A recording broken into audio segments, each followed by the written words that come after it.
আসসালামু আলাইকুম রহমতুল্লাহ বরকাতুহু। সম্মানিত দর্শক, এখন যে চিত্রটি দেখতে পাচ্ছেন এটি মূলত ঢাকা চট্টগ্রাম মহাসড়কের মূলত ফেনীর আগ দিয়ে একটা বিশাল যানজট হয়েছে দেখতে পাচ্ছেন আপনারা।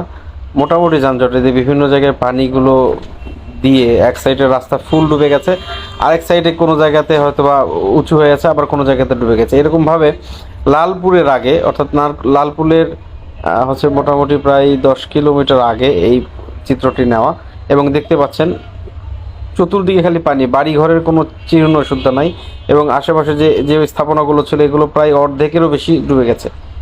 এই কারণে আসলে ঢাকা এবং চট্টগ্রামের যে চলাচল এটা খুবই ব্যাহত হচ্ছে। এবং আমরা জানতে পেরেছি যে একবারে বন্ধ হয়ে আছে, বিভিন্ন জায়গায় বিভিন্নভাবে পানি নিষ্কাশন না হওয়ার কারণে নানান সমস্যা হচ্ছে।